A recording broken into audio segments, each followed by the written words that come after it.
Hello, hello et bienvenue dans cette nouvelle vidéo. Aujourd'hui, je prends un petit peu ma casquette de maman avec une question. Est-ce qu'on doit vraiment enlever les difficultés de nos enfants? Voilà un sujet que je vais te partager à partir d'une expérience vécue sur le terrain ou plutôt autour d'une tennis de table. Alors la scène se passe autour d'une table de tennis de table. C'est un sport que j'ai beaucoup fait les années avant Covid. Et puis après que j'ai un peu lâché, donc j'avais un bon niveau, un bon toucher de balle comme on dirait. Et puis mon fils, lui, ça fait 2 ans, qu'il a, repris, enfin qu'il a commencé le tennis de table. Donc il a 14 ans et jusque-là, moi je m'étais pas vraiment, j'avais pas repris, le chemin, de la salle. Et puis, il y a quelques semaines, 3 4 semaines, il m'en parle si j'avais envie de venir jouer avec lui. Il me demande en fait, il me demande de venir parce que, voilà, le lundi soir, il y a pas forcément, des personnes qui peuvent, et jouer avec lui.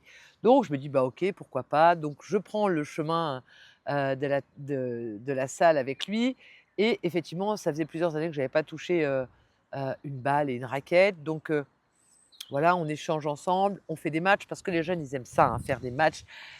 Donc on fait des matchs et il me gagne.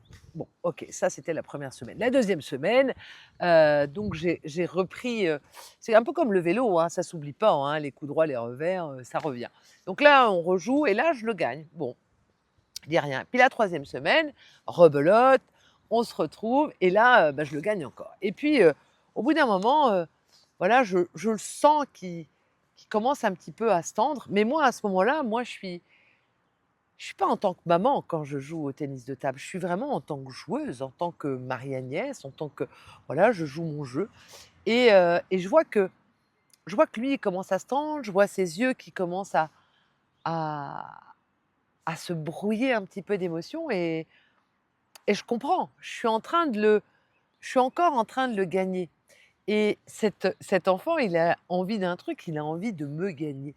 Sauf que là, il n'y arrive pas. Et donc il me lance un: «Oui, tu chiante avec tes balles coupées». Et là, je dis: «OK». Alors oui, mon jeu à moi, c'est de couper les balles. Et si tu connais pas le tennis de table, on va beaucoup jouer dans la rotation de la balle. Et une balle qui va être coupée, il faut savoir en face la reprendre d'une certaine façon pour qu'elle puisse rester sur la table. Je ne vais pas rentrer, dans les détails, si ça t'intéresse, tu vas voir des vidéos sur le tennis de table. Du coup, il faut savoir jouer avec les effets, comprendre et c'est très challengeant. C'est pas si simple que ça, hein. C'est pas pour ça que je dis tennis de table, le ping-pong, c'est autour de la piscine. Le tennis de table, c'est vraiment un sport, qui demande une réflexion, ouais, ouais, vraiment, bon, c'est un super sport, voilà. Et donc voilà, donc là, à ce moment-là, je vois que finalement la vie au travers de moi est en train de créer une difficulté à mon fils qui a envie de gagner ce match, mais qui finalement n'arrive pas à sa difficulté, c'est les balles coupées. Il n'arrive pas à les remettre sur la table. Et donc là, j'ai un dilemme qui s'offre à moi. J'ai 2 solutions. Voilà, j'ai changé de place parce que le soleil tournait et faisait de l'œil à la caméra. Donc là, à ce moment-là, il y a un dilemme qui apparaît. Qu'est-ce que je fais? Est-ce que effectivement je suis cette maman bienveillante, plein d'amour, qui a envie d'éviter la difficulté à son enfant et donc je change ma façon de jouer et j'arrête de couper les balles. Alors à ce moment-là, je lui enlève la difficulté et probablement qu'il gagne le match. Ou la deuxième solution, je reste dans ma posture de joueuse qui a son style, voilà, de couper les balles, d'être plus dans défensive que attaquante. Euh, et il est face à sa difficulté. Qu'est-ce que je choisis? Alors, ce que je prends conscience très vite face à ce dilemme, c'est que si je lui enlève la difficulté en changeant ma façon de jouer, je lui enlève aussi l'apprentissage. Je lui empêche d'apprendre à comment contrer des balles coupées. Donc là, si je te raconte ça, voilà, c'est autour d'une table de jeu. Mais en fait, c'est la même chose dans toute la vie. Si on enlève oui, les difficultés à nos enfants, alors on leur enlève aussi les opportunités d'apprentissage et donc de croissance. Alors là, je suis au cœur de mon jardin et on voit bien que la nature, c'est la même chose. La nature, elle est faite pour croître. Elle croît tout le temps, tout le temps, tout le temps. Et on se rend compte aussi que, bah voilà, quand on fait des tailles, on vient perturber les plantes. Mais c'est ça qui va leur donner encore plus de vigueur. C'est ça qui va les permettre de croître encore plus. Donc, on voit bien que la difficulté, la contrariété, la contraction, j'en ai parlé dans une autre vidéo, mais la contraction, elle est essentielle. François Lemay dit cette phrase que j'aime beaucoup, il dit: «La contraction précède l'expansion». Donc on va le retrouver dans la nature, mais aussi dans nos enfants et nos enfants. Eh bien oui, ce sont des êtres qui sont en croissance constante, qui ont besoin de s'expanser. Et est-ce que notre rôle, justement, ça m'a vraiment fait tilt dans ma tête, mon rôle, il est justement de pas de lui enlever la difficulté, donc pas de changer de mon jeu, de rester juste qui je suis et de lui permettre de créer de traverser cette difficulté pour apprendre.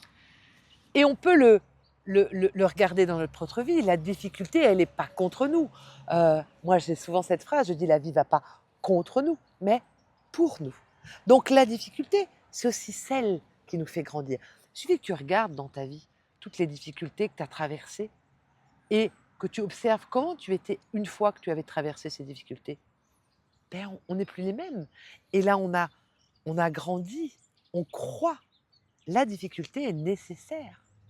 Alors bien sûr, dans la parentalité, on a envie du meilleur pour nos enfants.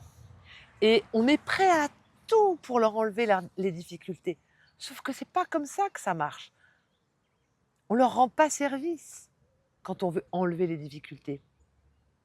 Par contre, notre job à nous, il est d'être cette présence aimante avec notre enfant. Par exemple, moi, là, au tennis de table, ok, j'ai vu que mon fils avait les yeux qui brillaient, j'ai vu qu'il était touché émotionnellement.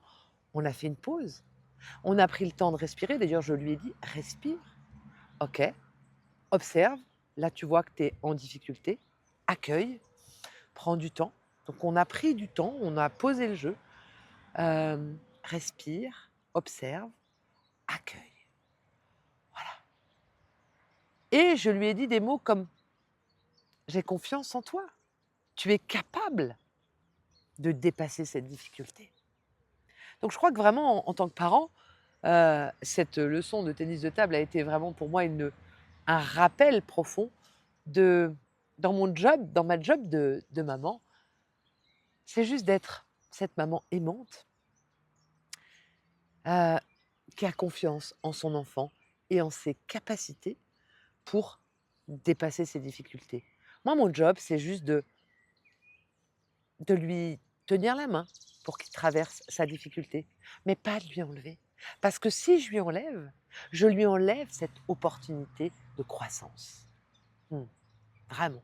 C'était c'est vraiment beau de voir comment des expériences de vie peuvent être vraiment des grands enseignements. Et ça me rappelle un film qui s'appelle La Matriarche, qui est un super film sur une maman éléphant et avec ses petits et on la voit toujours en arrière. Elle laisse ses enfants faire et elle est là en arrière. Elle est cette présence aimante qui fait confiance à ses enfants et heu et je trouve que c'est la plus belle posture, qui soit. Hem Parce que voilà, on n'est pas là pour, faire le travail à leur place, on est justement, là juste pour être cette présence aimante et rassurante. Ouais, et c'est beau de les voir grandir, œuvrer. Mmh.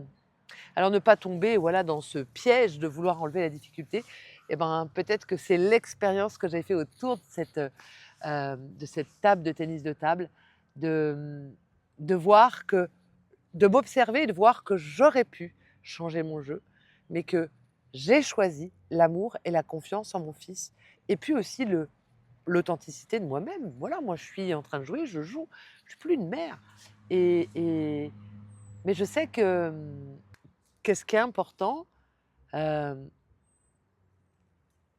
c'est de l'avoir vu, en fait. Je peux être tentée finalement de vouloir enlever la difficulté à mon enfant et quand je m'observe et que je me vois faire ça, ben, je reviens, je me dis: «Mais attends, c'est pas ça ton rôle de mère. Ton rôle de mère, c'est juste d'être aimante et d'avoir confiance en ton enfant et de lui tenir la main pour qu'il traverse la difficulté, en sachant, en se rappelant qu'elle est nécessaire pour lui».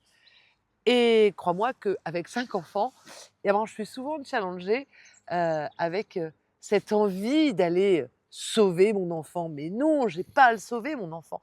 J'ai juste à lui faire confiance et à l'aimer. C'est tout. Parce que ce vivant enfant, il est intelligent, il a toutes les capacités en lui et moi, si je fais à sa place, bah, je lui rends pas service. Donc, ouais, c'était vraiment un beau rappel. Mmh. Et on peut aussi vraiment, voir que ça s'applique à tout dans notre vie, à toutes les étapes de notre vie, de se rappeler qu'on ne grandit pas en évitant la difficulté ou en la fuyant. On grandit en apprenant à la traverser, j'ai même plus envie de dire en osant la traverser, en en se faisant confiance à nous-mêmes, nous en tant que parents et aussi d'offrir ça à nos enfants. C'est à mon sens le plus beau cadeau, heu, qu'on peut lui faire. Voilà ce que j'avais envie de te partager aujourd'hui. N'hésite pas à me dire comment, mes propos viennent résonner en toi. Si tu as des questions, laisse-les dans l'espace commentaire et peut-être que j'y répondrai, par écrit ou en vidéo. Et puis, voilà, utilise cet espace. Il est pour qu'on rentre en relation, qu'on échange ensemble. Et puis n'hésite pas à t'abonner pour recevoir les prochaines vidéos et puis aussi à partager cette vidéo si tu penses qu'elle peut aider quelqu'un. En attendant, eh bien moi, je souhaite tout le meilleur, prends bien soin de toi et je t'envoie lot of love. Bye.